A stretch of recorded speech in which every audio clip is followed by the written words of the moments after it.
Halo teman-teman, kembali lagi bersama saya Nelson di channel YouTube saya.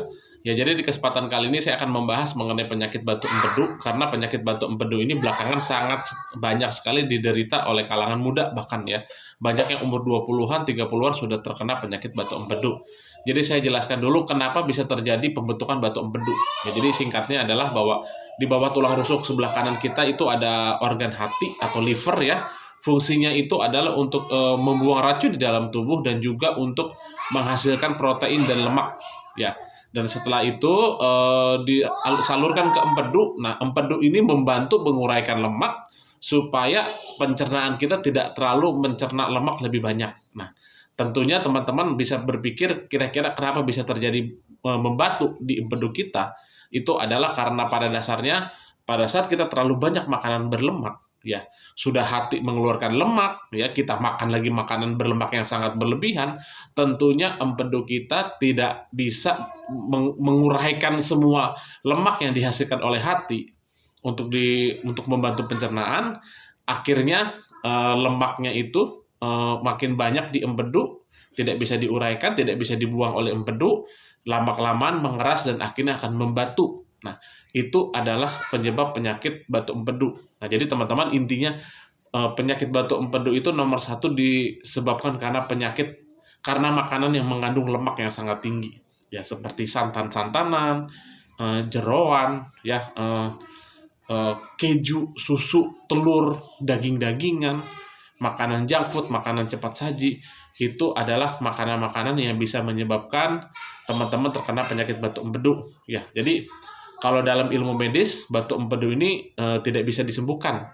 Maksud tidak bisa disembuhkan adalah tidak ada obatnya. Ya, biasanya dokter akan menganjurkan untuk melakukan tindakan operasi. Batu empedu itu bukan hanya berbentuk batu, ya, ada yang berbentuk pasir, ada yang berbentuk lumpur, ya, ada yang jumlahnya banyak. Waktu itu ada kesaksian seorang ibu di Balikpapan, jumlahnya itu puluhan batunya, kecil-kecil. Ya, alhamdulillah semuanya bisa ditanggulangi oleh arang aktif. Ya, jadi bagaimana cara kita untuk mengeluarkan batu empedu dari dalam empedu? Kalau ke dokter biasanya kantung empedunya akan diangkat semua. Tentunya kalau diangkat semua, daya tahan tubuh kita akan berkurang. Kenapa? Karena tidak ada lagi yang menguraikan lemak untuk membantu pencernaan. Ya, akhirnya apa?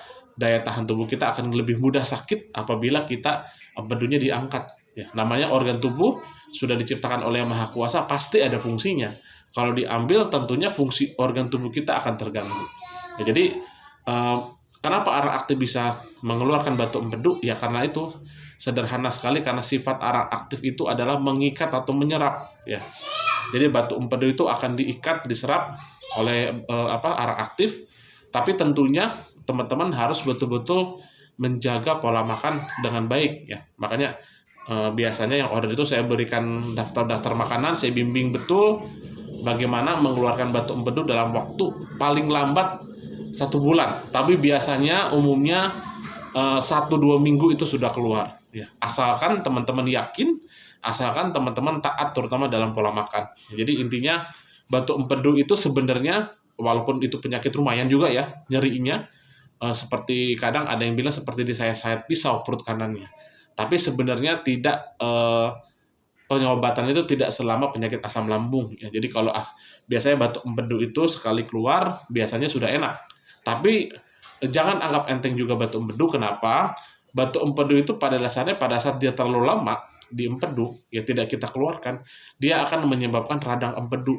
Ya, radang empedu atau infeksi empedu. Nah, inilah yang bisa berakibat fatal ya. Radang empedu, infeksi empedu apabila dibiarkan itu bisa berubah menjadi kanker ya. Jadi intinya apapun penyakit walaupun sederhana jangan dianggap enteng ya. Jadi intinya penyakit batu empedu itu sangat baik sekali mengkonsumsi arang aktif ya. Jadi bagi teman-teman, tapi memang butuh panduan saya, bimbingan saya karena pola makannya itu bisa dibilang agak sedikit ketat, lebih ketat dibanding asam lambung, tapi jangka waktu untuk menjaga makannya tidak sepanjang penyakit asam lambung ya. Jadi batu empedu itu kalau anjuran saya ya bisa tanpa operasi ya, menggunakan alat arang aktif dan dibantu juga dengan makanan minuman yang nanti akan saya anjurkan kepada teman-teman untuk dikonsumsi.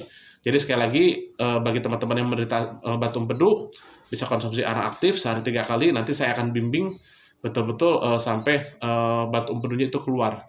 Nah, jadi keluhan batu empedu dengan asam lambung itu mirip ya.